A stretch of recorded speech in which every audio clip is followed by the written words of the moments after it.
Bonsoir et bienvenue dans un nouveau numéro de Secrets de famille.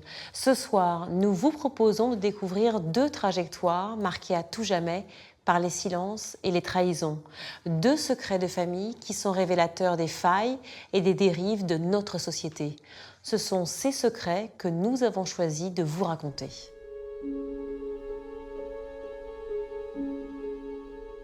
Son nom vous dit peut-être quelque chose. Elle s'appelle Petra Nussbaum. Mannequin, puis animatrice de télévision dans les années 90, Petra a ensoleillé notre petit écran avec sa bonne humeur et ses fous rires. Mais derrière cette joie de vivre, Petra cache une blessure, une douleur intime.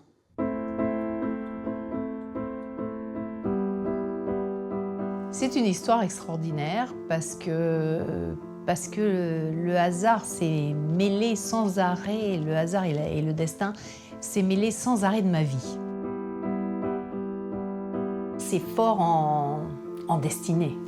En destinée. Et je me dis que quand même, c'est pas la vie de tout le monde.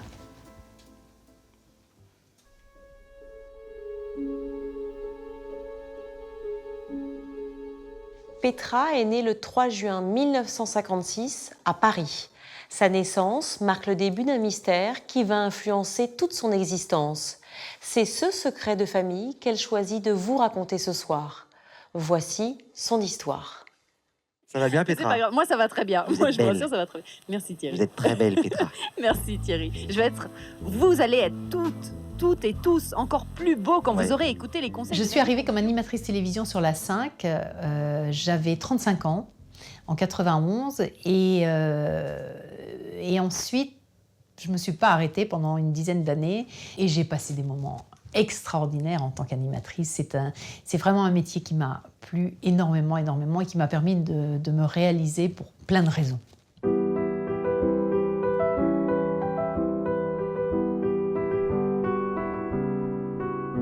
Dans les années 90, avec Petra, on a travaillé sur différentes émissions de télévision, puisque j'étais son assistante, elle était chroniqueuse, et on amusait beaucoup la galerie toutes les deux, parce que vu qu'on s'entendait tellement bien, que quand l'une pense quelque chose, c'est l'autre qui le dit ou vice-versa, qui nous appelait monostéréo.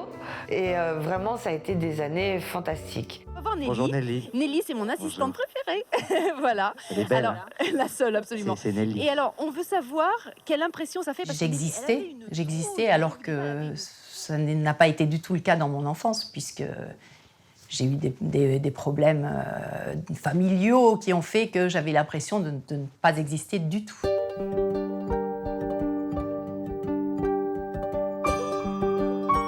Quand j'ai connu Petra, j'ai senti une certaine fragilité, à la fois dans son regard, même dans son comportement. Elle était très rayonnante, évidemment c'est une très belle femme, mais je sentais qu'il y avait un problème. En réalité, mon enfance, moi, elle ne m'a pas plu. Elle ne m'a pas plu du tout. Je détestais plein de choses. Je détestais mon physique. Déjà, en tout premier lieu, je détestais mon physique. Je détestais le fait de ne jamais être comme les autres, parce que j'étais élevée par ma grand-mère. Je voyais pas ma mère souvent, elle venait me voir quand même tous les jours, mais j'étais quand même élevée par ma grand-mère, par quelqu'un de plus âgé. Donc effectivement, je ne peux pas dire que mon enfance, elle a été fantastique. Non, c'est vraiment pas l'enfance dont on peut rêver, non.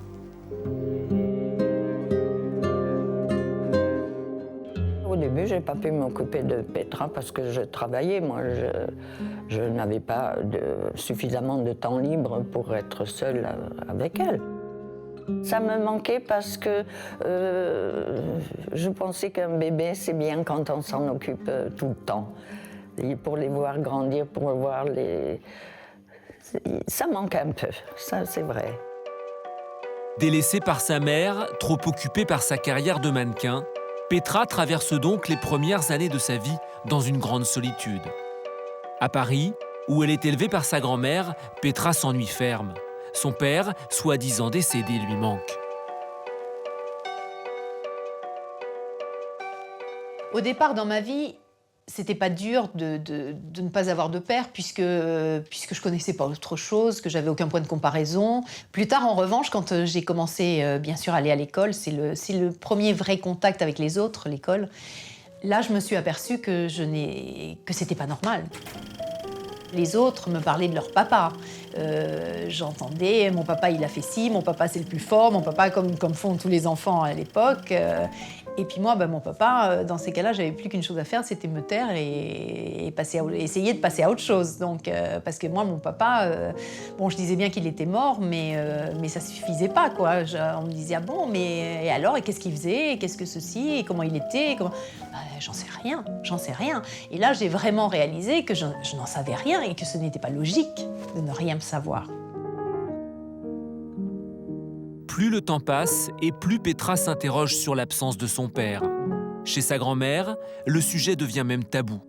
D'autant qu'un voile de mystère entoure les circonstances de sa disparition.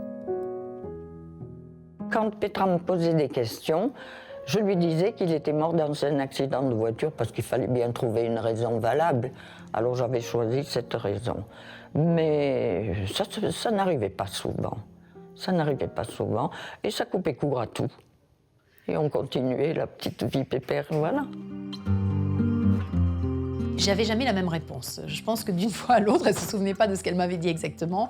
Donc la première fois, il était mort dans un accident de voiture. La deuxième fois, il était mort de maladie. Enfin bon. Alors, ce qui fait que, au lieu d'éclaircir les choses, c'était de plus en plus confus pour moi. Où ça a été le plus terrible, c'est quand elle m'en a parlé de ses doutes. Moi, je l'ai très très mal vécu.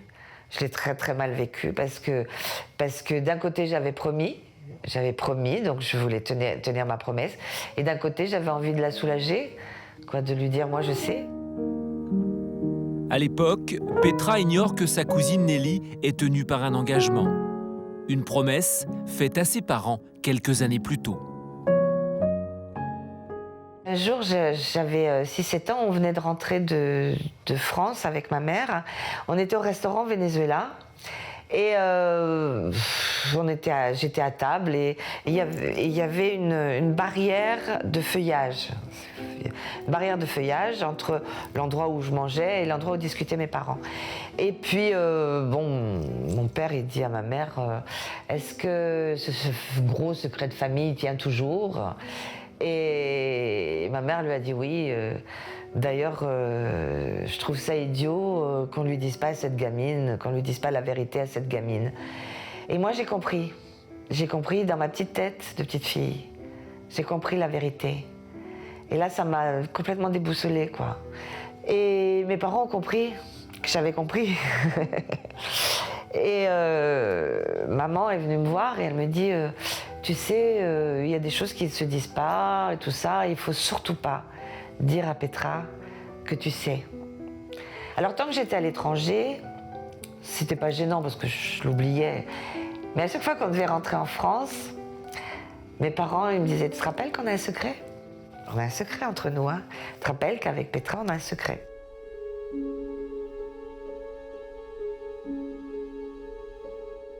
C'est dans cette atmosphère de secret et sans aucune réponse précise que Petra grandit. Alors, pour se rassurer, la petite fille va se trouver un père de substitution.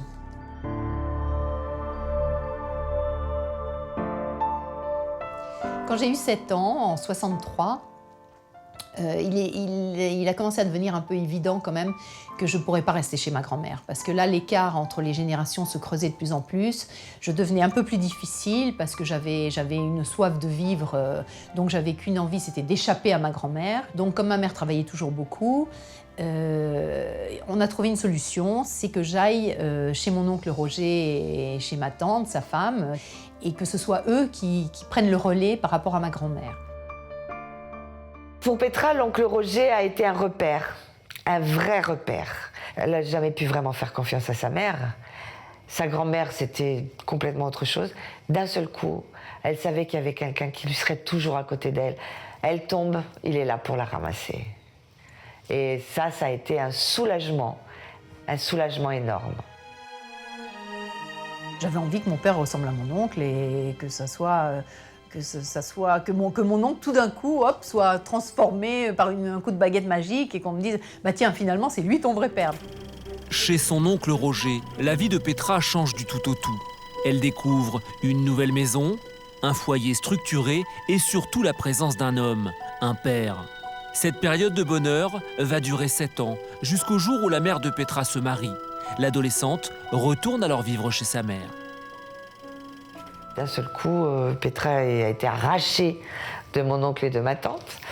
Et elle est allée vivre chez Catherine. Et ça ne s'est pas bien passé du tout. Le mari de Catherine n'a pas supporté Petra. En définitive, il avait accepté le fait qu'elle vienne vivre avec eux pour faire plaisir à Catherine. Mais ça, ils ne se sont pas bien entendus du tout. Donc Petra, à ce moment-là, est retombée encore dans un milieu familial bancal. Et là, c'était encore plus grave parce qu'elle était ado. La nourriture a été une compensation à ce mal-être, à tous ces non-dits. Je me remplissais d'autres choses, quoi. Et comme tous les enfants un peu obèses, on mange parce que ça va pas dans la tête et qu'on a un besoin d'affectif un peu plus poussé qui fait qu'on se réfugie dans la nourriture. Ça, c'est classique. Hein. Nous sommes en 1971. Petra vit une adolescence difficile. Elle déprime et devient boulimique car l'absence de son père lui est devenue totalement insupportable. Puis un jour, par hasard, elle va enfin découvrir la vérité. J'ai 15 ans à ce moment-là et donc je suis dans cette période où je me dis ça m'agace de ne pas connaître la vérité, ça m'agace. Et un jour, on était chez ma grand-mère et moi j'étais partie dans la pièce à côté. Et ma grand-mère et ma mère pensaient que j'étais très occupée à faire je ne sais pas quoi, à lire. Et je les entendais chuchoter. Je me suis approchée de la porte et j'ai entendu que ça parlait d'héritage. D'héritage, même quand le père n'était pas marié, etc., et que les enfants naturels avaient droit aussi à un héritage. Et là, je me suis dit, non, c'est pas possible. On peut pas parler... Si elle parle de mon père, il y a un problème. Puisque mon père était mort soi-disant avant ma naissance, donc les questions d'héritage auraient dû être réglées depuis longtemps. Donc si on parlait d'héritage éventuel possible maintenant, c'est que mon père n'était pas forcément mort quand on me l'avait dit. Et est-ce qu'il était seulement mort ? Je me suis dit, maintenant, là, il faut que je sache. Parce que déjà que ça commençait à m'agacer, à me titiller de ne pas savoir la vérité sur la mort de mon père, alors pas savoir s'il était mort ou pas mort du tout, là, je me suis dit, c'est pas possible, là, je peux pas vivre avec ça. Donc je suis arrivée dans la cuisine et j'ai dit à ma mère, d'un air très très sûr de moi, j'ai dit bon alors maintenant ça va, je vous ai entendu parler et maintenant je veux savoir, mon père il est mort ou il est pas mort? Parce que là c'est pas logique, maintenant j'en ai marre, je veux savoir vraiment la vérité.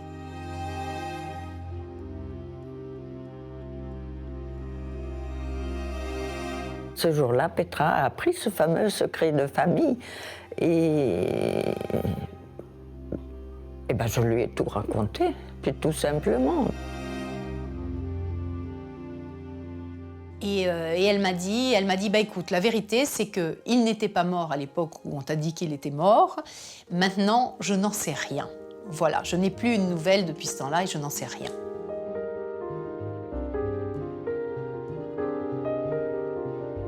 Dans les années 50, j'étais mannequin. Et j'ai fait une tournée avec Tino Rossi et Johnny Stark dans toute l'Afrique du Nord. Et j'ai connu le père de Petra à ce moment-là. Je ne me souviens plus si c'était au casino de Casablanca ou de Marrakech. Mais C'était un casino. Et il m'avait remarqué, il m'envoyait des coupes de champagne dans tous les coins. Et il a insisté tellement pour me rencontrer qu'évidemment, il a réussi à me rencontrer. Et voilà, on a commencé à se trouver à notre goût, tous les deux. Et on a décidé de se revoir plus souvent. Et c'est ce qui s'est produit. Je l'ai vu souvent, et à Paris et ailleurs. Et un jour, eh bien, j'étais enceinte de Petra.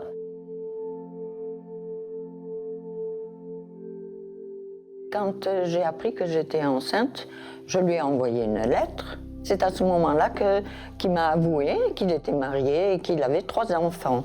Il s'est un peu dérobé, disons, il s'est même beaucoup dérobé. Mais ça n'a rien changé, c'était pas un drame. Moi, les hommes m'ont jamais beaucoup manqué. Moi, j'étais un peu coquine, alors un homme qui n'allait pas avec moi, j'en prenais un autre, ça allait très bien. Nous sommes en 1956. Catherine a 27 ans. À l'époque, les mères célibataires sont mal vues. Ce sont des filles faciles, dit-on. Pour Catherine, la situation est délicate. Le père de Petra est déjà marié et il a déjà 3 enfants. À un certain moment, influencée un peu par tout le monde, j'ai décidé d'aller en Suisse et puis peut-être de faire un avortement. J'étais qu'à moitié décidée, je n'étais pas sûre de moi. Je suis allée jusque dans la salle d'opération et le chirurgien, il n'était pas tellement décidé de faire ça. Alors il m'a raconté qu'il fallait la découper en morceaux, je ne sais pas quoi. Et ça, j'ai dit non. Évidemment, on pourrait penser que ma mère a voulu se débarrasser de moi, entre guillemets, quand elle a avorté. Certains l'auraient très mal pris, effectivement. En revanche, moi, je pense que le fait d'avoir voulu se battre contre toute la société, contre toutes les idées établies de l'époque, contre sa propre mère, etc., pour me garder, c'est plutôt flatteur, parce que ça voulait dire qu'elle a quand même pris cette décision contre vents et marées, et elle a décidé à ce moment-là de me garder, et de garder le bébé qu'elle avait dans son ventre, quoi qu'en pensent les autres. C'est vrai qu'à ce moment-là, c'était perçu peut-être comme une faute. Moi, je ne l'ai pas vécu comme une faute, mais comme une joie. Ma mère, donc, après s'être rhabillée, elle est revenue en France. Et elle a expliqué forcément à ma grand-mère que j'étais toujours dans le ventre. Et là, ma grand-mère a dit bon, alors la seule solution autre, c'est qu'on va mentir. Son père, il faut qu'il soit mort, parce que vis-à-vis des gens, vis-à-vis de la société, vis-à-vis même pour l'enfant à venir, c'est pas bien d'être fille-mère. Donc voilà, on va dire que le père, il est mort. Et à partir de là, c'était scellé. Voilà, mon père, il devait être mort, et c'était comme ça. Et à la limite, ça aurait dû être comme ça pour le reste de mes jours. À 15 ans, Petra est enfin soulagée. Sa mère lui révèle son secret. Elle apprend que son père est vivant. Aussitôt, elle décide de confier la nouvelle à sa cousine Nelly. On était toutes les deux assises l'une en face de l'autre, et puis elle me dit, écoute, je viens d'apprendre quelque chose de complètement dingue. Mon père n'est pas mort et j'ai des frères et sœurs. Alors moi, j'ai eu un moment d'arrêt. Voilà, ça me tombait dessus. Et je me suis dit quand même, qu'est-ce que je fais? Est-ce que là, je dis que je le sais? Est-ce que je joue l'idiote? Et puis, mon amitié envers Petra m'a fait prendre le pas sur ma crainte, et je lui ai dit, écoute, moi je le sais depuis des années. Je le sais depuis des années, et j'avais juré de ne pas te le dire. Ouf, ça a été quand même une douche froide, et pour elle et pour moi. Elle, parce qu'elle avait mis beaucoup de confiance en moi, hein. Et puis moi, parce que je l'avais trahi sa confiance. Petra, elle avait un chocolat, parce qu'elle prend toujours du chocolat, elle avait un chocolat. Et elle a mis son nez dans son bol, et puis moi, je regardais ailleurs, et il y a eu un grand moment de silence. Je pense qu'en réalité, ma cousine Nelly, elle a souffert beaucoup plus que moi de ce secret de famille. Ce qui était pour elle un petit peu mélodramatique, moi, c'était plus raisonné. Plus raisonnable. Puis moi, j'étais dans la suite, donc j'étais contente de toute façon.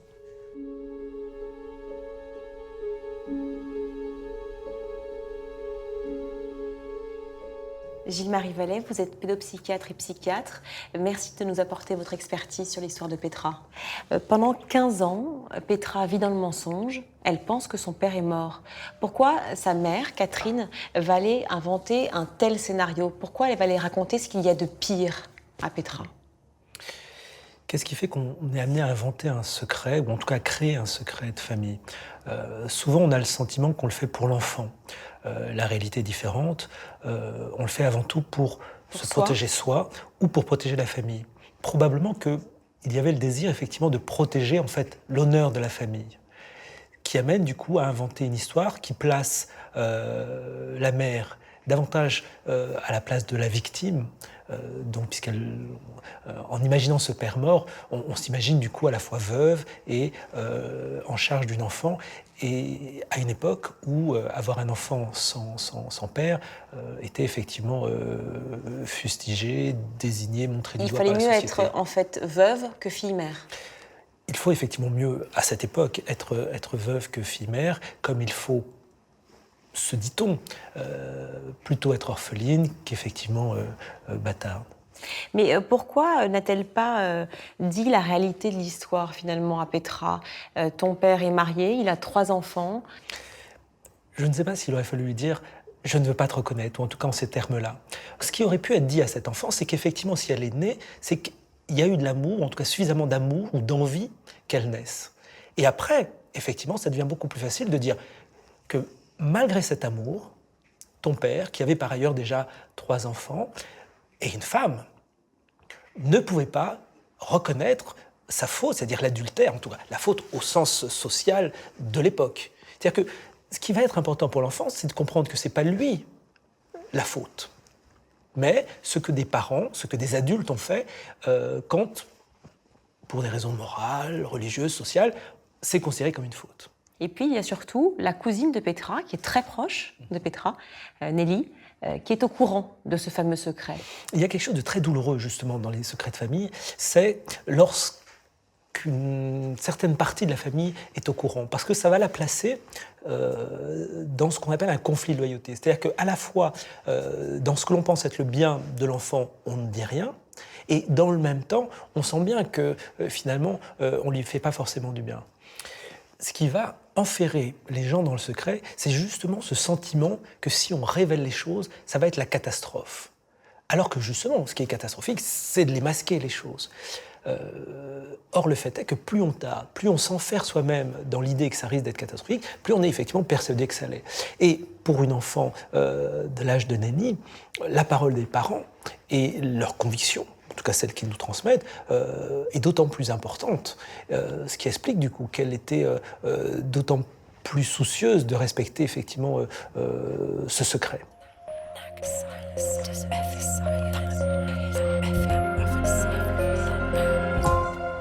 Petra sait à présent que son père n'est pas décédé. Le retrouver devient alors, pour la jeune adolescente, une question essentielle. À la recherche de la moindre information, elle questionne sans relâche sa mère pour enfin mettre un visage sur cet homme.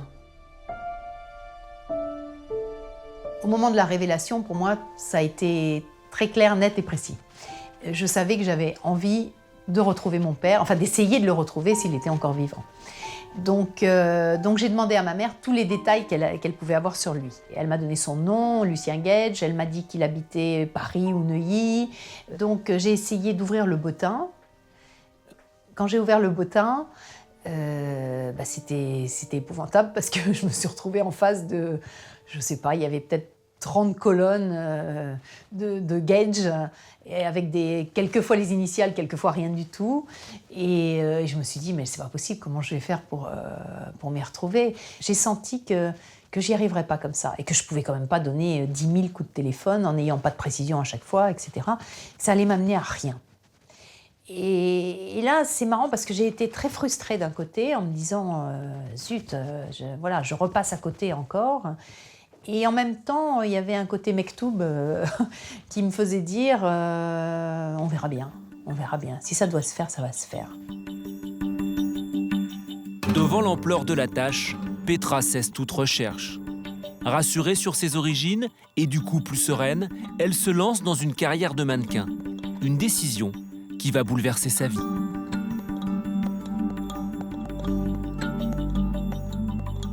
Donc j'arrive pour mon premier shooting photo.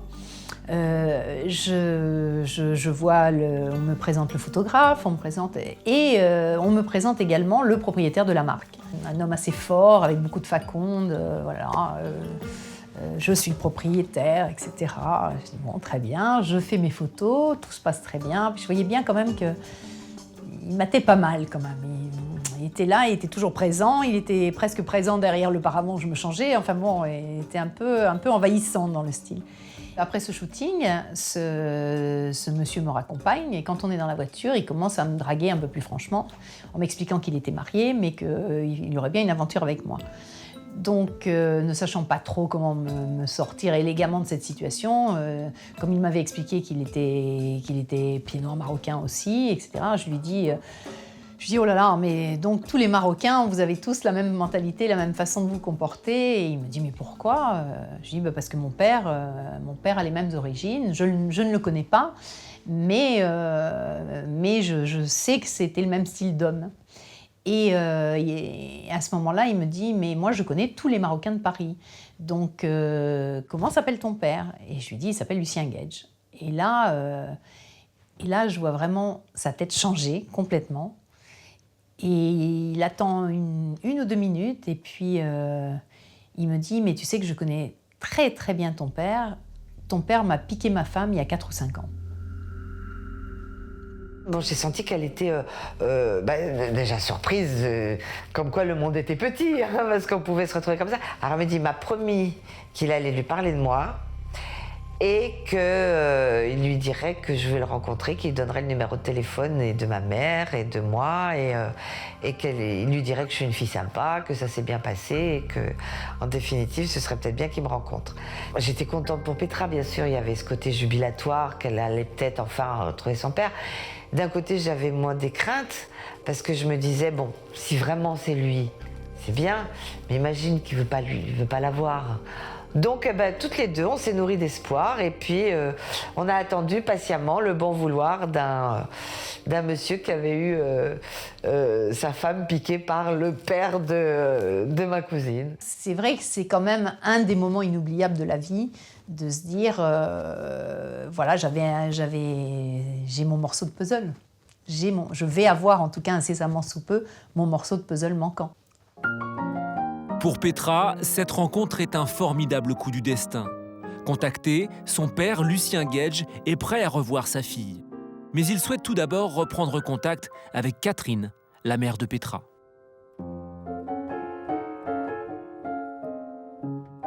Le jour J arrive, donc, et ma mère se prépare, se fait toute belle, elle va chez mon père, et donc ils sont partis déjeuner, donc moi tout le déjeuner, moi j'ai mangé chez moi, et puis j'attendais le fameux coup de fil, parce que je savais que mon père m'appellerait d'en bas, il avait un des premiers téléphones de voiture.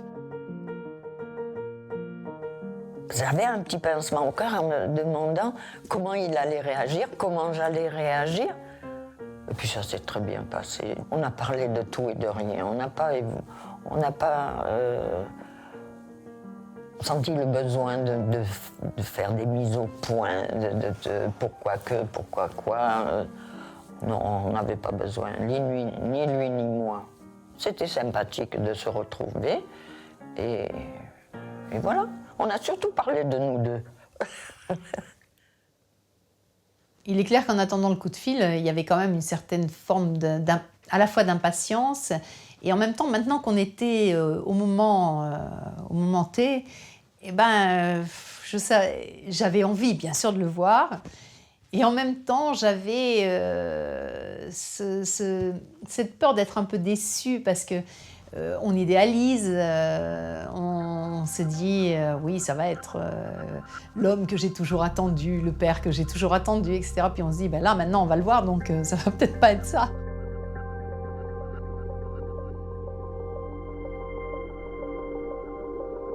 Donc le fameux coup de fil arrive. Là, j'ai entendu la voix de mon père quand même pour la première fois. Et il m'a dit, nous sommes en bas, on t'attend.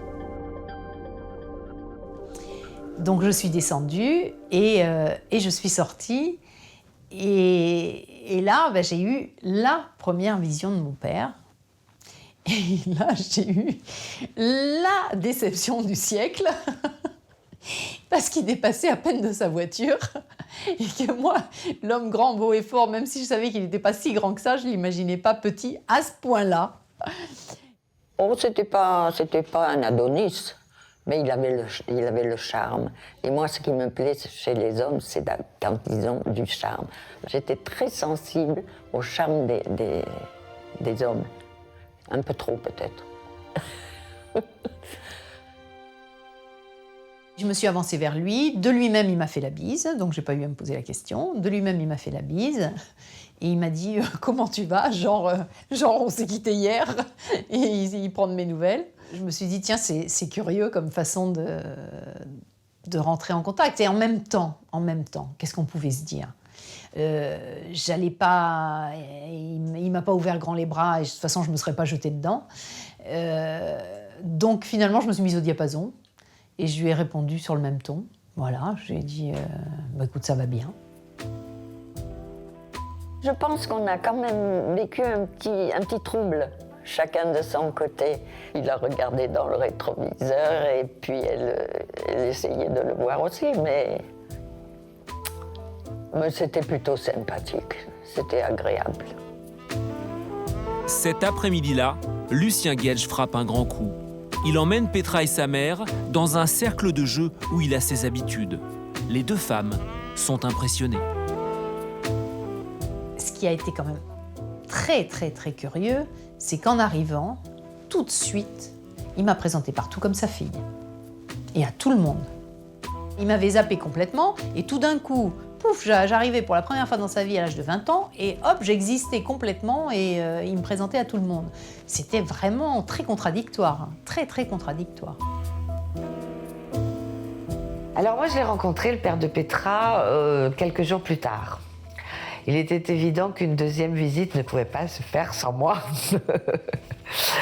Donc, nous avons été invités à aller le rejoindre dans un club-restaurant très coté. On a passé une soirée extraordinaire, hein, ça c'est certain. Ça a été grand seigneur, champagne, tout ce qu'on voulait, à vrai dire, tout ce qu'on pouvait. Est-ce que tu as besoin de quelque chose, tu veux quelque chose, qu'est-ce qui te ferait plaisir, qu'est-ce qui te... Voilà, donc d'un seul coup, on était les reines de sabbat toutes les deux. J'ai revu mon père très souvent par la suite, pratiquement tous les jours.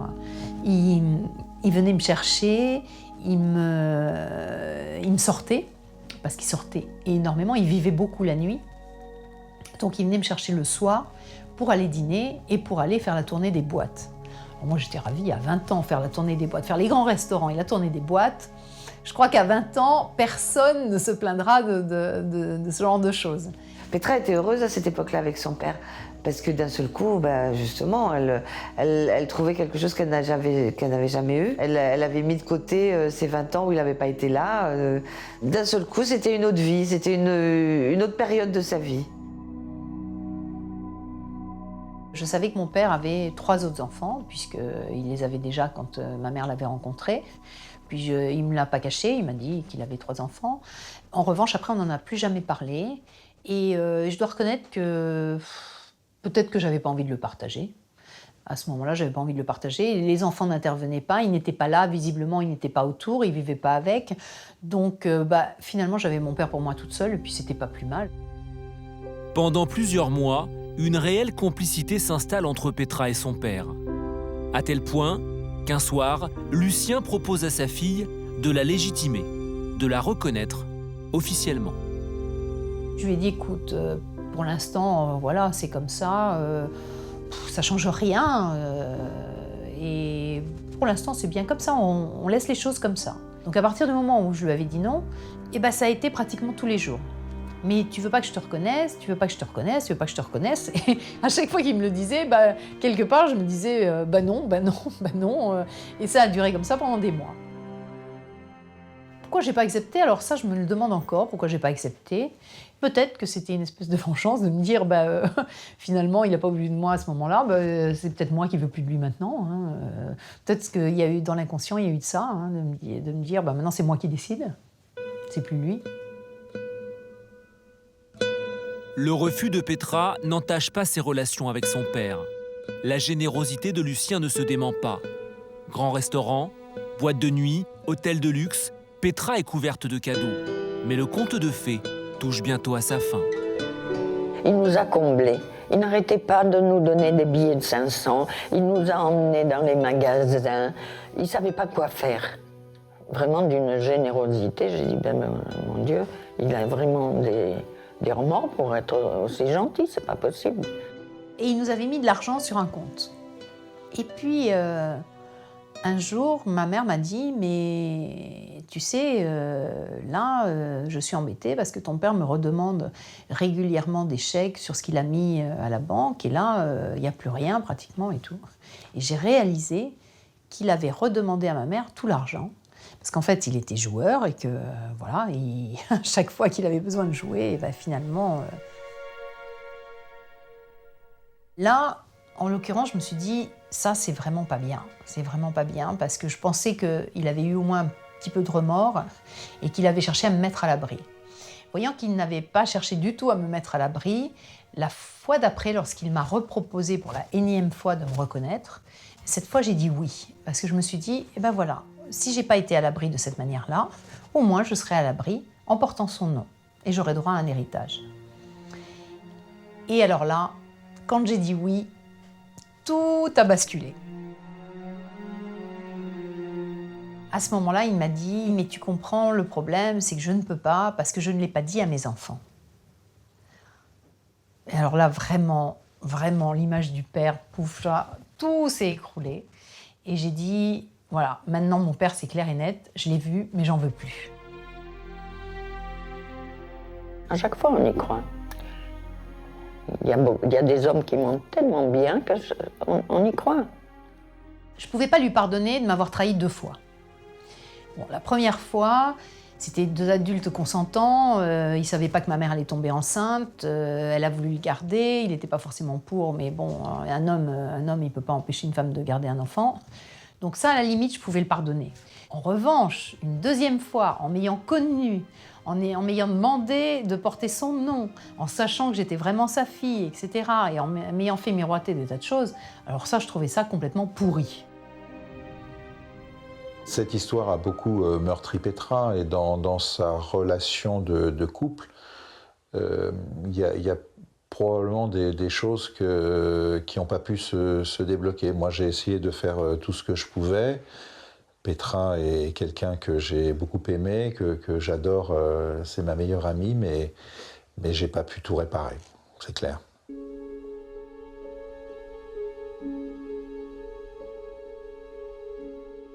Gilles-Marie Vallet, comment comprendre que le père ait tant insisté pour reconnaître Petra, sa fille, puis après changer d'avis et finalement ne plus vouloir la reconnaître? Je pense que s'il ne veut pas reconnaître l'enfant, c'est parce que reconnaître l'enfant, c'est reconnaître l'adultère. Et encore une fois, ce qui est en jeu, c'est moins l'enfant que la faute. Et finalement, les pères qui acceptent cette reconnaissance sont ceux qui ont justement pu en parler à leur femme légitime, pu en parler aux enfants. C'est-à-dire que finalement, cette reconnaissance, le plus souvent, ne peut intervenir qu'une fois que la reconnaissance de la faute a été faite, et surtout que le pardon, venant donc des enfants, qui sont pris à juste titre comme prétexte, et de la femme, est intervenu. C'est souvent à ce titre-là que le père peut enfin reconnaître l'enfant adultérin. Petra insiste sur le fait qu'ils se sont vus pendant un temps et qu'ils allaient tout le temps en boîte de nuit. Pourquoi continuait-elle donc à ce moment-là à le fréquenter et ça tous les soirs? Ce qui est très fréquent chez les jeunes femmes qui ont grandi dans l'ignorance de leur père, c'est la crainte et le fantasme de croiser un jour un homme qui pourrait les séduire, dont elle pourrait tomber amoureuse, et qui soit justement ce père. Et du coup, ce qu'on peut imaginer, c'est qu'effectivement, en sortant avec son père, finalement, symboliquement, elle a mis en acte ce fantasme. C'est-à-dire que finalement, elle est sortie avec son père, c'est ce qu'elle a redouté toute sa vie. Mais on est en plein complexe d'Oedipe. Alors, effectivement, cela est tout à fait du registre de l'Oedipe, mais d'un Oedipe qui n'a pas été possible puisqu'elle n'a pas connu ce père. Un autre élément qu'on peut évoquer par rapport à ce que Petra a décrit comme, finalement, elle n'a rien ressenti non plus en découvrant ce père. Ce qu'elle dit, c'est que justement, elle ne l'a pas trouvé joli. Et je crois que justement, ça vient tout à fait en écho avec cette crainte-là. C'est-à-dire qu'en rencontrant pour de vrai, enfin, pour la première fois son père, elle réalise que justement, il n'y avait pas de risque. Elle ne serait pas tombée amoureuse de cet homme, et du coup, finalement, il n'était plus indispensable qu'elle sache qui il est, puisque le risque incestueux était écarté. Petra nous dit qu'elle est finalement déçue par cette rencontre avec cet homme. Est-ce un traumatisme pour elle? Est-ce qu'on peut parler de deuxième abandon? On peut imaginer que dans la déception de Petra, en rencontrant son père, il y ait plusieurs choses. Certes, il ne correspond finalement pas à ce qu'elle a peut-être pu fantasmer quand elle était enfant. Finalement, c'est quelqu'un d'ordinaire. Et c'est vrai que ça peut être un peu décevant. En revanche, je ne pense pas que ce soit un second abandon. Au contraire, je crois que là, ce qui est très positif, c'est que c'est justement Petra qui choisit de ne pas s'attacher à cet homme. C'est-à-dire, finalement, dans un mouvement qui vient équilibrer ce qu'elle a vécu enfant. Cet homme n'a pas voulu de moi quand j'étais enfant, mais moi, aujourd'hui, que je suis une femme reconnue, adulée, eh ben moi, je n'en veux plus.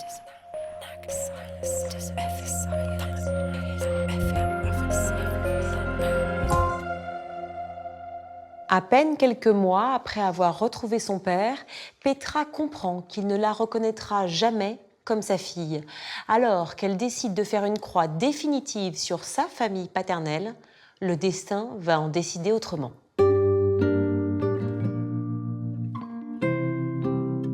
Deux ans après avoir coupé les ponts avec mon père, être partie en claquant la porte, j'avais repris le cours de ma vie, même si mon père existait toujours dans un coin de ma tête, je ne l'avais pas totalement oublié, mais il était sorti de ma vie, voilà. J'allais très souvent avec des amis dans un restaurant très branché dans les Halles. C'était devenu un peu ma cantine. Et puis un jour, je vois rentrer mon père dans ce restaurant. Et ce restaurant était sur 2 niveaux. Je vois rentrer mon père et mon père ne me voit pas. Et je vois le directeur du restaurant qui se précipite en disant « Bonjour monsieur Lucien Gage, comment allez-vous monsieur Lucien Gage ?» etc. etc. Et je me dis « Tiens, il doit vraiment venir souvent ici quand même, c'est bizarre que je ne l'ai jamais croisé. » Je l'ai vu monter, il était avec une femme, il est monté, je me suis dit « Tiens, est-ce que je vais le voir? Est-ce que je ne vais pas le voir ?» Puis bon, je me suis dit « Non, je vais pas le voir. » Voilà. Le lendemain, j'ai une amie qui me dit on retourne dans ce restaurant. Et quand j'arrive, je dis au directeur du restaurant, je lui dis il vient souvent ici, monsieur Lucien Gage? Il me dit ah bon, vous voulez des renseignements sur monsieur Gage? Bon, ben ok. Et il tape sur l'épaule d'un type qui était à côté de lui. Et il lui dit voilà, la demoiselle, elle voudrait des renseignements sur monsieur Lucien Gage. Et le type se retourne et me dit « Oui, bonjour, je suis le propriétaire du restaurant, mais qu'est-ce que vous voulez savoir sur monsieur Gage? Je suis son fils. » On pourrait penser que ce demi-frère dont j'avais toujours rêvé quand j'étais petite, eh ben, c'était fabuleux parce que tout d'un coup, il se matérialisait devant moi. Mais en réalité, pas du tout. Pas du tout, parce qu'il n'y avait pas d'affectif. Moi, je ne le connaissais pas, je ne l'avais jamais vu. La complicité avec un grand frère, ça se construit. Et donc je le regarde et je lui dis bah, vous savez, on est grands tous les deux, donc maintenant je peux vous le dire aussi. Je peux vous le dire, c'est mon père aussi. Et donc je vois le type qui quand même s'arrête un peu interloqué. Il me dit bon, et alors comme ça on est frères et sœurs. Alors je lui dis oui, on est frères et sœurs. Je lui dis mais ça vous a pas étonné plus que ça que je vous dise ça? Et il me dit non, ça ne m'étonne pas du tout parce que vous ressemblez comme 2 gouttes d'eau à ma sœur. Cette rencontre inattendue réveille chez Petra un espoir secret. Celui que son père la reconnaisse enfin comme son enfant légitime aux yeux de sa propre famille. Pendant tout le déjeuner, mon frère a reproduit exactement ce qu'avait fait mon père, c'est-à-dire qu'il est monté avec tous les clients qu'il connaissait du restaurant, comme c'était le patron du restaurant. Il montait avec beaucoup de personnes et en disant voilà, c'est ma sœur et je la rencontre aujourd'hui, c'est ma sœur, voilà. Et alors j'ai eu en très court et en très résumé exactement la même réaction que mon père quelque part, c'est-à-dire que mon frère m'avait découvert ce jour-là, j'étais avec une amie, j'étais dans son restaurant et il m'a apporté l'addition à la fin. Là, il n'y avait rien ni à pardonner, ni... Non, je pardonne pas. Je pardonne pas le fait qu'on se comporte mal avec quelqu'un. Que ce soit le secret de famille, que ce soit le hasard, ça a été du gâchis. Vraiment du gâchis. Mais je dois quand même dire une chose, c'est qu'avec tous ces concours de circonstances, avec tout ce qui s'est passé, ma petite cousine, elle s'en est quand même drôlement bien sortie. C'est amusant les farces du destin et de la destinée parce que, en réalité, cette famille, quelque part, je pense que j'étais pas faite pour la connaître vraiment. Le destin, il s'est acharné à me mettre des gens sur ma route qui visiblement n'avaient pas envie que je sois moi sur leur route. Je crois même qu'ils auraient préféré que je n'existe jamais. Mais ça, c'est pas grave, je suis là. Et c'est comme ça, et ils n'y changeront rien.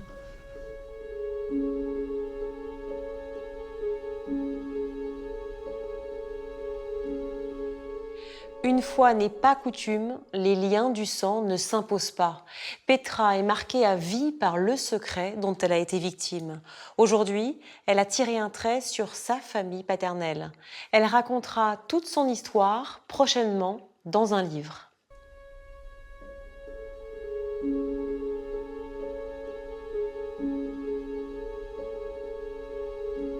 L'histoire de Jerry a de quoi faire rêver. Mais ça n'a pas toujours été le cas. À 17 ans, sans famille, SDF et drogué, Jerry mène une vie d'errance dans les rues d'Amsterdam. Alors qu'il n'a plus d'espoir, un secret de famille aussi magique qu'insoupçonnable va transformer son existence et faire basculer sa vie du cauchemar au conte de fées.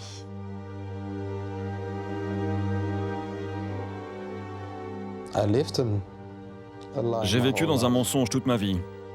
C'est trop tard pour lui en vouloir, mais tout de même. Il a gardé un grand secret qui aurait pu radicalement changer ma vie à ce moment-là.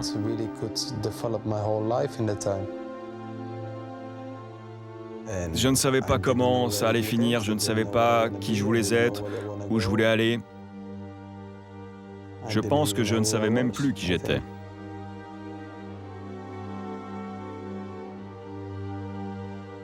Jerry est né à Amsterdam en 1982.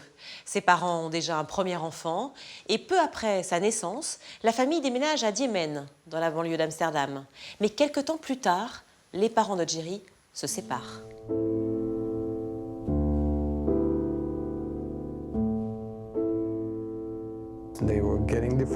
Ils ont divorcé quand j'avais 3 ans et mon père a quitté le domicile familial. Il s'est trouvé une nouvelle femme, ou plutôt une nouvelle petite amie. Moi, je suis resté habiter chez ma mère avec mon frère. Mon père n'a jamais été très proche de nous. Il travaillait pour la mairie et je le croisais seulement comme ça parfois, quand il s'occupait de l'entretien des rues et que nos chemins venaient à se croiser.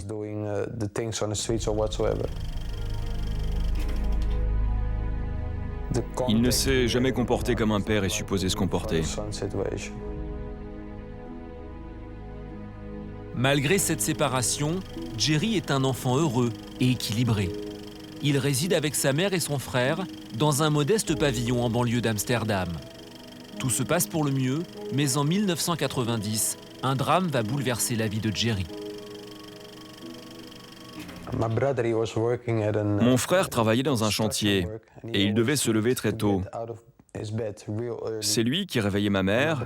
Ils prenaient un café tous les deux. C'était leur habitude. Un matin, j'étais allongé dans mon lit et j'ai entendu mon frère tenter de la réveiller. Mais elle ne s'est pas levée.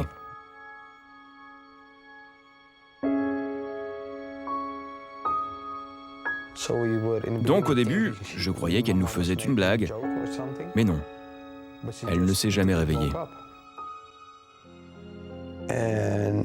On a tout de suite appelé une ambulance en leur expliquant la situation. À l'hôpital, ils ont dit qu'elle avait eu une tumeur au cerveau. Ils se sont battus pour qu'elle reste en vie.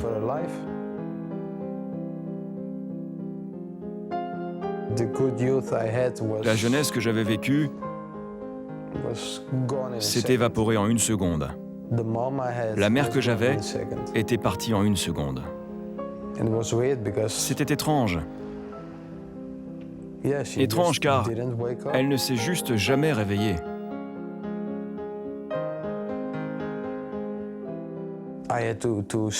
Je suis alors parti vivre chez mon père et mon frère est resté habiter seul dans la maison où nous avions grandi, livré à lui-même. Ce que je n'ai pas compris d'ailleurs sur le moment. C'était vraiment le chaos dans ma tête. Le verdict des médecins est sans appel. La mère de Jerry est atteinte d'une tumeur au cerveau.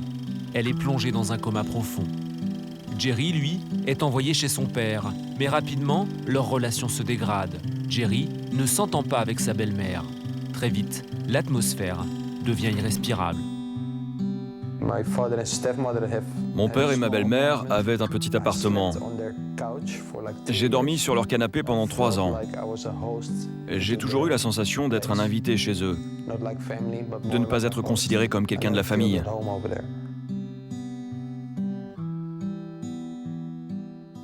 Le matin, quand je me levais, je n'avais pas toujours le droit de prendre une douche. Et quand j'avais le droit, c'était juste pendant 3 à 4 minutes, car ensuite, elle me coupait l'eau. Elle coupait aussi la lumière dans la salle de bain. Elle ne me la laissait pas plus de 2 minutes. Chaque jour, quand je rentrais, je savais que ça se passerait mal. Je faisais des bêtises à l'école dans le seul but d'être collé pendant 2 heures. Comme ça, je n'avais pas à rentrer à la maison. Je n'étais pas heureux là-bas.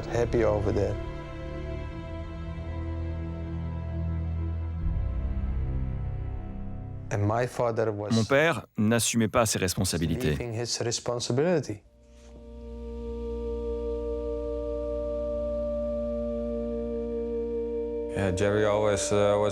Jerry était un garçon normal et ressemblait à n'importe quel enfant. Il était comme tout le monde, comme moi, comme ses amis.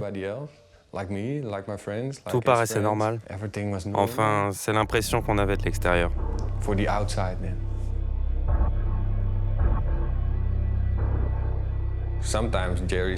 Souvent, Jerry nous racontait qu'il n'était pas heureux dans cette maison. Il ne supportait pas de devoir rentrer chez lui tous les soirs. Je ne savais pas que ça se passait comme ça dans cette famille. Personne n'était au courant.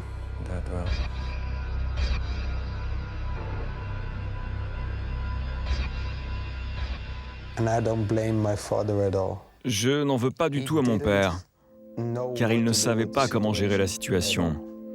Mais plutôt à ma belle-mère. Je la détestais vraiment.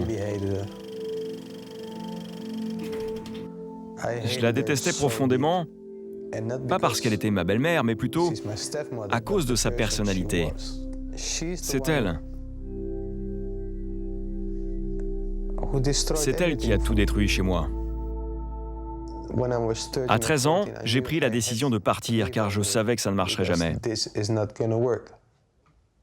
Il m'aurait poussé à bout, je n'aurais jamais été heureux dans cet endroit. C'est pour ça que je suis parti.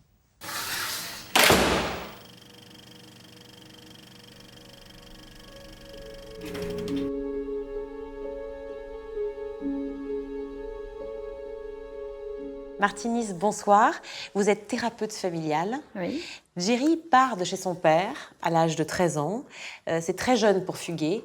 La vie chez son père semble vraiment difficile. Est-ce exact?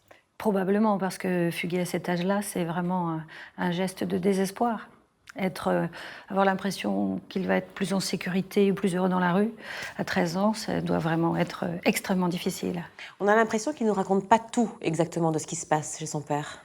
Mais c'est ça, les fugueurs, c'est-à-dire que c'est la fuite avec le secret. On s'en va parce que c'est plus possible, mais c'est pas souvent possible pour ces jeunes de se dire pourquoi ils fuguent.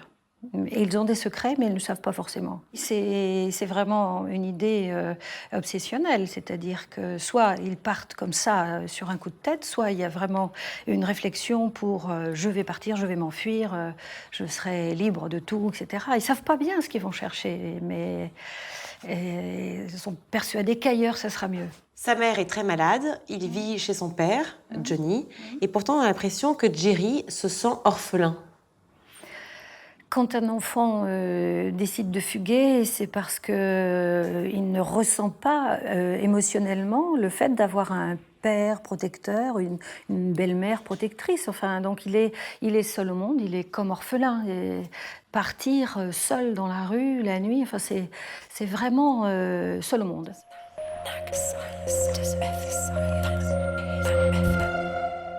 Jerry a 13 ans, il quitte le foyer paternel. Personne ne le retient, pas même son père. Une nouvelle vie commence pour Jerry. Il va être ballotté de foyer pour jeunes en famille d'accueil, puis un jour, il atterrit dans un internat pour adolescents en difficulté.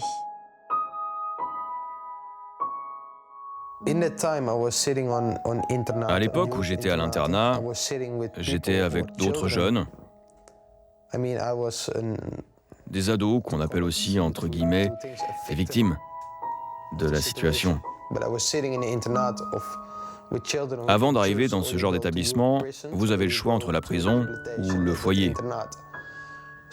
En foyer, ce n'est pas beaucoup mieux. Vous n'apprenez que des mauvaises choses. Vous êtes dans une maison avec 10 enfants, avec 10 problèmes différents. Et il suffit d'une étincelle pour que ça dégénère.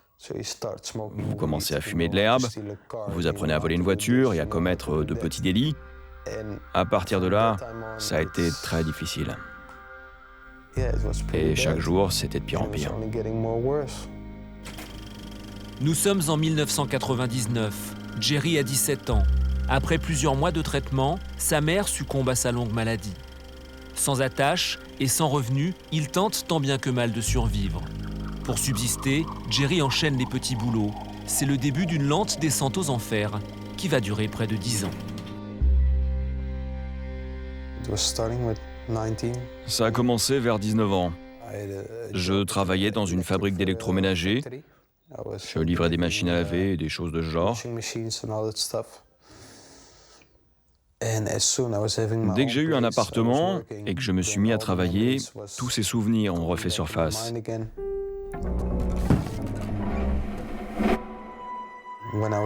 Quand j'étais seul à la maison, la nuit, j'ai commencé à boire pour oublier.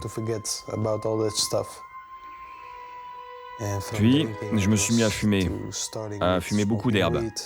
Je me suis ensuite mis à prendre de la cocaïne.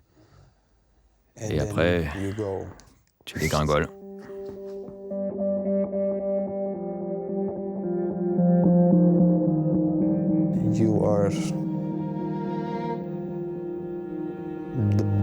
Quand tu es au fond du gouffre, en un instant, tu te retrouves à la rue. J'ai essayé de trouver un autre boulot, mais si tu commences à travailler sans avoir un endroit où te reposer ou même prendre une douche le soir, tu ne peux pas garder ce job. Tu peux tenir une semaine ou deux, mais pas plus. C'est impossible.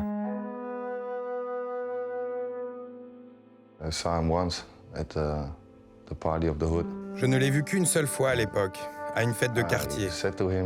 Et je lui ai dit, « Tu n'as pas l'air bien. » Son visage était marqué. Et il m'en a voulu en me disant qu'il avait fait le maximum pour avoir l'air bien. J'ai bien vu qu'il y avait quelque chose qui n'allait pas, mais je ne savais pas quoi.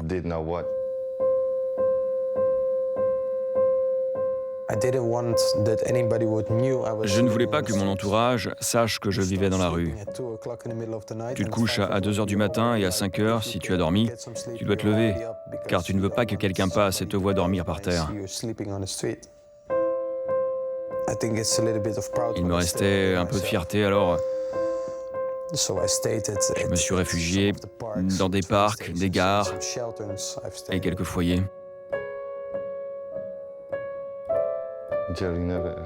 Jerry ne nous a jamais demandé d'aide. Jamais. Il était trop fier pour en parler. Trop fier, je pense. Il ne voulait pas que ses amis proches sachent à quel point il allait mal. Évidemment, je n'étais pas fier de moi. Je ne savais pas comment ça allait finir, je ne savais pas qui je voulais être, où je voulais aller. Je pense que je ne savais même plus qui j'étais.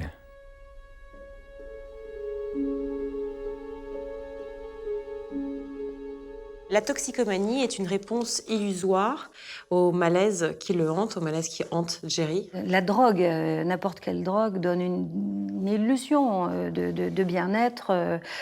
Et donc, forcément, ça va favoriser, je pense, le fait que ça va durer longtemps pour lui de rester dans la rue. Ce sont des amis qui veulent beaucoup de mal, les drogues. Mais ça entretient l'illusion. Mais à quel prix ? À quel prix ? Parce que pour se procurer de la drogue dans la rue, ce sont des galères à n'en plus finir. Enfin, on sent vraiment que Jerry est à bout pour aller jusque-là. Oui, je pense que tous les enfants qui fuguent ont quelque part un peu l'envie de mourir, de disparaître. Donc c'est vraiment l'espoir n'est plus là, quoi. Et là, il n'y a plus rien. D'autant plus qu'il sent qu'il y a quelque chose qui est caché, un secret. Il sent qu'il y a quelque chose qu'il ne maîtrise pas. Alors, la perception d'un secret, les enfants l'ont en général. Mais ils ne savent pas dire que c'est un secret. Il y a un malaise, il y a une interdiction de se parler, il y a des mots qui sont évités, il y a des regards qui fuient. Donc, à ce moment-là, les enfants, les ados perçoivent que les adultes dissimulent quelque chose. Mais ils ne savent pas quoi. Mais c'est là, c'est présent. Mais le malaise est là. Ah oui, mais c'est comme un éléphant au milieu de la pièce. Seulement, l'enfant voit qu'il est l'éléphant, les adultes le savent et personne n'en parle.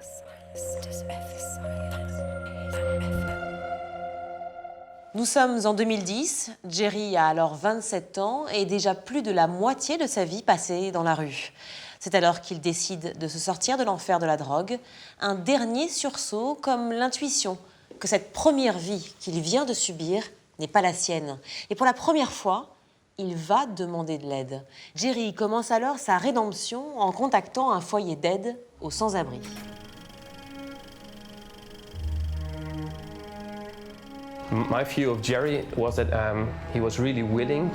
Quand Jerry est arrivé ici, j'ai tout de suite senti qu'il avait à cœur de remettre de l'ordre dans sa vie. J'ai bien vu qu'il se battait pour se remettre sur pied. Selon moi, ce n'était qu'une question de temps avant que Jerry ait un déclic et se décide enfin à faire les bons choix. Ce déclic va se produire quelques semaines après son arrivée au foyer. Bien décidé à remettre un peu d'ordre dans sa vie, Jerry prend son destin en main. Il décide de questionner son père sur ses origines.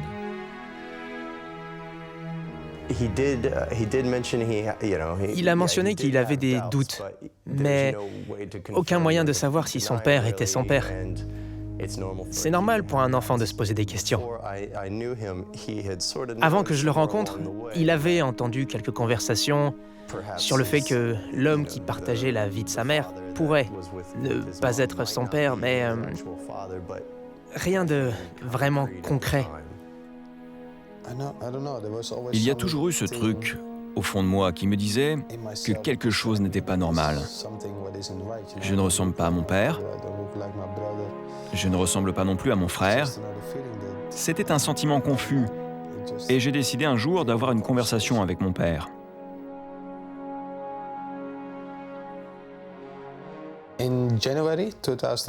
C'était en janvier, en 2010. J'étais au téléphone avec ma belle-mère. Et lors de cette conversation anodine, je lui ai posé la question de savoir si mon père était vraiment mon père biologique. Elle ne m'a pas répondu. Elle m'a dit qu'il fallait que j'attende, qu'il soit rentré pour qu'il me parle directement.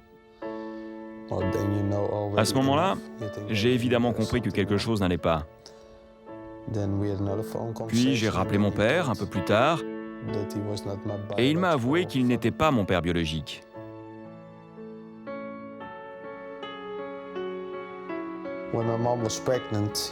Il a su que je n'étais pas son fils car à l'époque où ma mère était enceinte, des médecins lui avaient dit qu'il ne pourrait plus jamais avoir d'enfants. Il a gardé ce secret pendant 27 ans.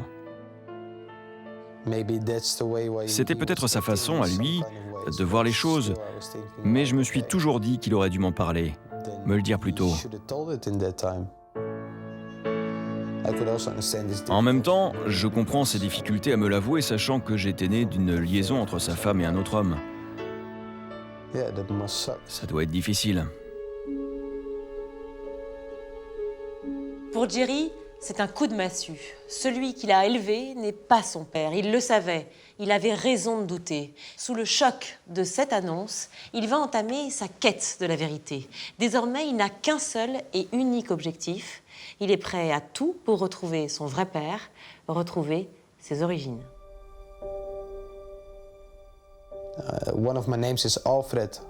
L'un de mes prénoms est Alfred. J'ai toujours détesté ce nom. Je n'ai jamais compris pourquoi on me l'avait donné d'ailleurs. Et puis, un jour, quand on a vidé la maison de ma mère, j'ai découvert que j'avais gardé un briquet en argent avec écrit en lettres bleues le nom Technipower. Mon frère s'est alors souvenu que ma mère avait travaillé pour Technipower. J'ai alors regardé sur Internet et j'ai remarqué que le directeur de l'entreprise s'appelait Alfred Winkler. C'est très rare de s'appeler Alfred ici, vous savez. En cherchant un peu plus, je suis tombé sur un article datant de 2006 qui parlait de cet Alfred Winkler. Dans cet article, paru dans un grand quotidien, Jerry découvre le parcours d'un certain Alfred Winkler.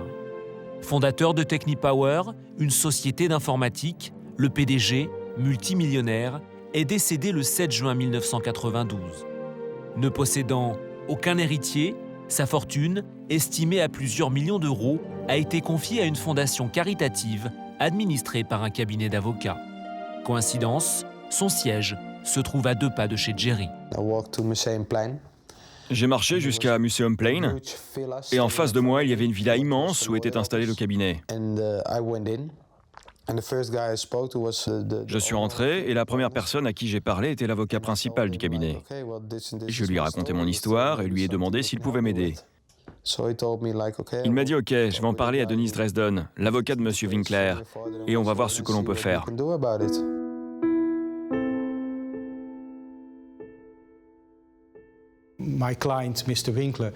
Mon client, M. Winkler, est mort il y a 18 ans. Donc, vous comprenez mon étonnement quand j'ai entendu l'histoire de ce jeune homme qui prétendait être son fils. J'ai alors cherché dans un de mes dossiers et j'ai trouvé des photos de mon client quand il était enfant. Quand Jerry est revenu au cabinet le lendemain, je l'ai entreaperçu. J'ai tout de suite vu qu'il y avait quelque chose. Il se ressemblait énormément. Et c'est ce qui m'a poussé à écouter son histoire. Quand il m'a montré la fameuse photo, je me suis dit immédiatement que c'était lui. J'étais persuadé que c'était mon vrai père. Mais j'avais encore des doutes finalement. Grâce à l'histoire qu'il nous a racontée, nous lui avons accordé le bénéfice du doute. S'il était vraiment le fils d'Alfred Winkler, la Fondation avait l'obligation morale de faire quelque chose pour lui. Nous avons décidé de lui donner un peu d'argent pour qu'il ait un repas décent et qu'il puisse dormir dans un endroit convenable. Puis nous avons cherché à savoir si son histoire était vraie ou pas.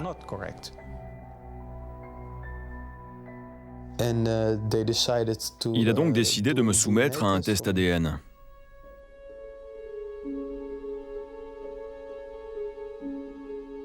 Jean-Paul Moisan, bonsoir. Bonsoir. Vous êtes généticien. Vous êtes directeur de l'Institut génétique Nantes-Atlantique. Qu'est-ce qu'un test ADN, tout d'abord ? Alors, un test ADN, c'est une analyse qui se fait à partir de cellules humaines, à partir desquelles on va extraire une molécule qui s'appelle l'ADN, acide désoxyribonucléique, qui est la molécule fondamentale de l'hérédité, dans laquelle il y a tout le programme génétique d'une personne. Et dans cet ADN, on va extraire des parties, si vous voulez, qui sont propres à chaque individu. Et c'est quelque chose qui va se visualiser comme un code-barre. Donc, quelque part, un test ADN, ça revient à faire le code-barre génétique d'une personne. Quand une des deux personnes est décédée, comment réalise-t-on le test ? Alors déjà, sur la personne vivante, en général, le prélèvement est un prélèvement salivaire ou de cellules buccales, c'est-à-dire de l'intérieur de la joue, voire même de prise de sang, ça dépend un peu des pays et des laboratoires. Sur la personne décédée, tout dépend évidemment du moment par rapport au décès où se fait le prélèvement. Si le corps est récemment décédé, c'est également des prélèvements de salive ou musculaires ou de peau, des choses comme ça. Et sur un corps très ancien, on va prélever des os, en général des os durs comme le fémur, le tibia, ou également des dents, parce que les dents conservent très très bien l'ADN. Et c'est le cas exactement de Jerry, qui a demandé le test ADN par rapport à son père. Son père avait été exhumé et des dents extraites. Et c'est à partir de ces dents que mes confrères hollandais ont extrait de l'ADN du père de Jerry. Si un père est bien le père d'un enfant, on voit qu'il porte en commun la moitié de leur code-barre. C'est aussi simple que ça.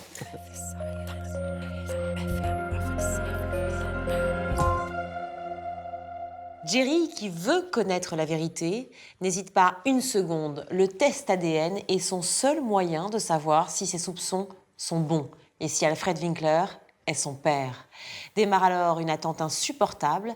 3 mois pour obtenir le résultat, 3 mois pour connaître enfin la vérité.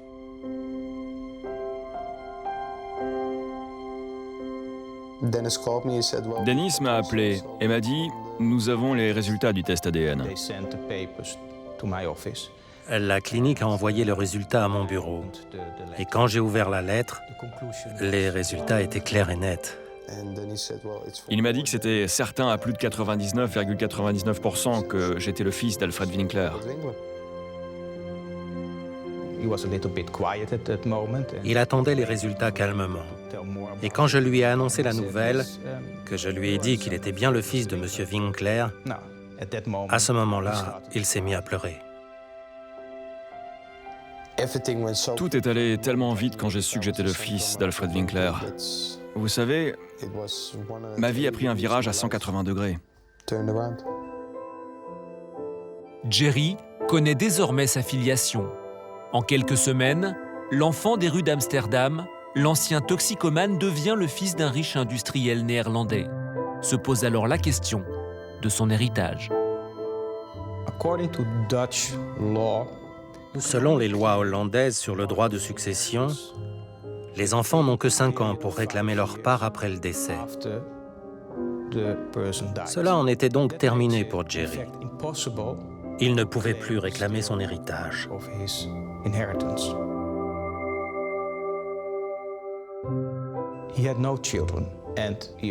Mon client n'a jamais eu d'enfant.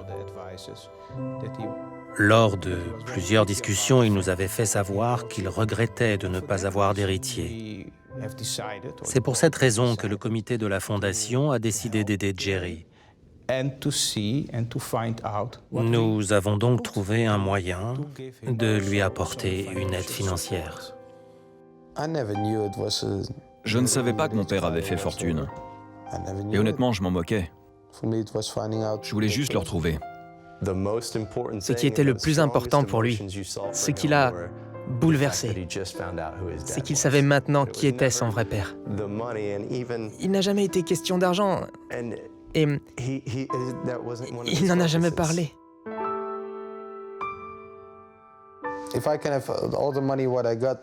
Tout cet argent qu'on m'a donné, eh bien, si je pouvais le rendre, en échange de quelques mois avec mon père, je signerais tout de suite. À la suite d'un accord confidentiel avec la Fondation Winkler, Jerry a reçu un versement de plusieurs centaines de milliers d'euros. Mais une question le hante encore, une question qui restera à jamais sans réponse.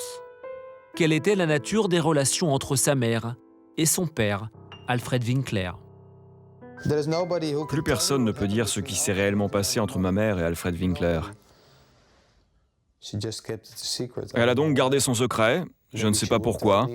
Elle avait peut-être l'intention de me le dire plus tard, quand je serai plus grand. Bref, je ne le saurai jamais.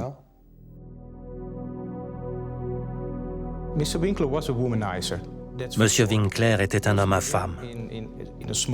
Il habitait une petite ville de la banlieue d'Amsterdam. Et là-bas, personne ne savait rien de sa vie sentimentale. Absolument personne n'avait entendu dire qu'il pouvait avoir un enfant caché. C'est très impressionnant, car dans ces petits villages, les nouvelles vont vite, et peu de gens arrivent à garder un tel secret. Je me moque de savoir si c'était la relation d'une nuit ou s'ils se voyaient régulièrement. Pour moi, ça n'a aucune espèce d'importance. Ce que je m'autorise à croire, c'est que je suis né d'une histoire d'amour entre Alfred Winkler et ma mère. Je ne veux croire qu'à cela. Toutes les personnes qui savaient sont mortes désormais. Le mieux pour moi, c'est de ne pas penser à ça et de reconstruire ma vie.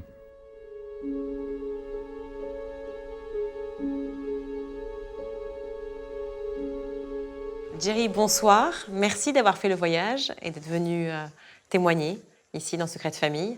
Tout le monde perçoit votre histoire comme un conte de fées. Est-ce que c'est vraiment un conte de fées?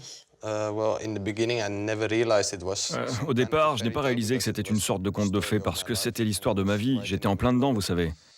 Mais maintenant, avec tout ce que j'ai accompli, d'où je viens, etc., je me rends compte que ça ressemble effectivement peut-être à un conte de fées romantique, oui.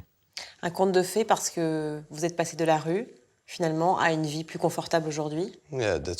Effectivement, c'est le cas, mais pour moi, le plus important, c'est d'avoir trouvé qui était mon père. Le poids du secret pèse toujours sur vous aujourd'hui? Pour moi, le plus dur, c'est que je ne connaîtrai jamais mon père, que je ne pourrai jamais m'asseoir ni parler avec lui, ni rencontrer la famille parce qu'il n'y a plus personne. Donc, vous retrouvez votre père et au même moment, c'est comme si vous le perdiez une deuxième fois. Qu'est-ce qu'il vous reste de votre père? Des papiers, des vêtements, des souvenirs? Ce qu'il me reste, ce sont quelques photos, des gens qui ont connu mon père et quelques lettres. Il me reste des histoires que m'ont racontées les gens qui ont travaillé avec lui, la maison où il habitait. J'ai pu la voir où il a vécu. Quant à ses affaires personnelles, il n'y en a plus aucune. Il n'y a plus rien, malheureusement. On parlait des photos tout à l'heure. Là, j'ai une photo de votre père sous les yeux. Vous lui ressemblez beaucoup. Qu'est-ce que cela vous a fait la première fois que vous avez vu en photo? Ouais, c'est très étrange en effet. Vous savez, découvrir quelqu'un à qui vous ressemblez. En regardant cette photo maintenant, je sais très franchement d'où vient cette tête de clown. C'est vraiment curieux de regarder quelqu'un dans les yeux, même en photo, et d'avoir l'impression de se reconnaître. Cette photo, j'ai passé des soirées à la regarder. Et il faut encore que je m'habitue. La fondation qu'avait créée votre père vous verse une somme d'argent qui vous permet de bien vivre aujourd'hui et qui vous a permis aussi de créer une fondation pour les sans-abri. Quels sont vos projets aujourd'hui? J'ai partagé cet argent en deux parties. Il y a une partie pour moi et une autre pour une fondation, effectivement, qui s'occupe des jeunes qui vivent dans la rue et qui n'ont pas d'autre solution. Ceux qui ont quitté leur foyer, leurs parents, et qui ont besoin de trouver un endroit où vivre. Aux Pays-Bas, vous savez, l'État aide les jeunes jusqu'à 18 ans. Eh bien nous, avec la Fondation, on prend le relais. Nous essayons d'aider ces jeunes à rester à l'écart de la criminalité et de toutes ces choses-là. Nous leur donnons un endroit où résider, où travailler, un foyer pour étudier aussi. Nous avons un autre projet, en fait un axe important de travail pour nous. Il s'agit d'apprendre à chacun de ces jeunes à devenir autonome et à se débrouiller seul dans la vie. Il y a quelques mois, la justice vous a autorisé à porter le nom de Winkler, le nom de votre père biologique. C'était un combat important pour vous, récupérer ce nom?